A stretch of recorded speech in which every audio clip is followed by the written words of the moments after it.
साथियों, हम रोज आपके लिए एक नई कहानी लेकर आते हैं। आज की हमारी कहानी का नाम है अकबर का साला। अकबर का साला हमेशा बीरबल की जगह लेने की कोशिश करता रहता था, किंतु अकबर को पता था कि बीरबल जैसा बुद्धिमान व्यक्ति कोई और नहीं हो सकता। फिर भी अकबर अपनी पत्नी को नाराज नहीं करना चाहते थे, इसलिए उन्होंने एक तरकीब निकाली।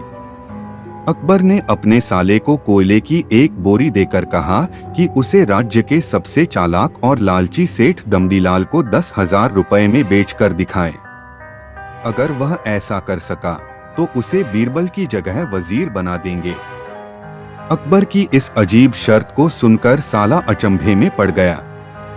वह कोयले की बोरी लेकर चला तो गया, पर उसे पता था कि वह सेठ किसी की बातों में नहीं आने वाला, ऊपर से वह उल्टा उसे ही चूना लगा देगा।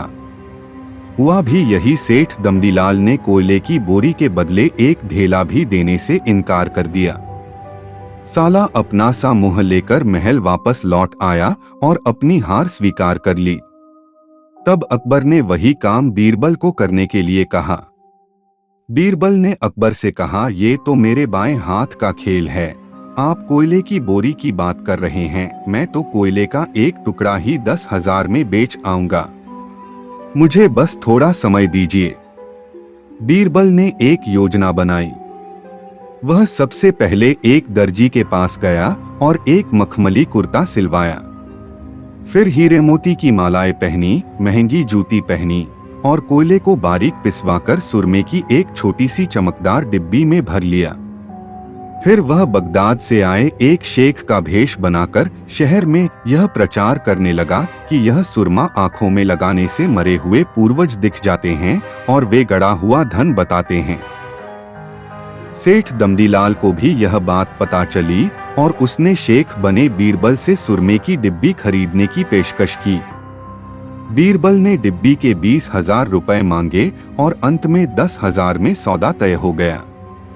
सेठ भी बहुत चालाक था, उसने कहा कि वह तुरंत सुरमा लगाकर परीक्षण करेगा और अगर पूर्वज नहीं दिखे तो वह पैसे वापस ले लेगा।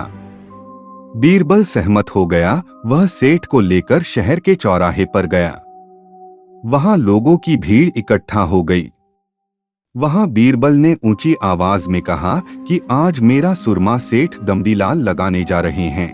अगर सेठ के माता पिता ने कोई बेईमानी नहीं की होगी तो सेठ को उनके पूर्वज दिखेंगे और गड़े धन की जगह बताएंगे, किंतु अगर सेठ के माता पिता में से किसी ने भी बेईमानी की होगी तो ऐसा नहीं होगा। ऐसा कहकर उसने सेठ की आंखों में सुरमा लगा दिया। सेठ को कुछ दिखना तो था नहीं। हुआ भी ऐसा ही। पर सेठ अगर ये बात बताता तो उसके माँ बाप चरित्रहीन कहे जाते, इसलिए अपनी इज्जत बचाने के लिए उसने मान लिया कि उसे उसके पूर्वज दिख रहे हैं। सेठ ने मुंह फुला के 10,000 रुपए बीरबल को दे दिए और वापस चला गया। बीरबल ने तुरंत अकबर के पास जाकर सारी कहानी सुनाई और पैसे थमा दिए। अकबर का साला बिना कुछ कहे अपने घर लौट गया और फिर कभी बीरबल का स्थान नहीं मांगा। अकबर और बीरबल इस घटना के बाद एक दूसरे को देखकर मंद मंद मुस्कुराने लगे। ऐसे ही मजेदार कहानी सुनने के लिए हमें लाइक, शेयर और सब्सक्राइब करें। जल्द ही हम फिर मिलेंगे एक नई कहानी के साथ। तब तक अपना ध्यान रखें। धन्यवाद।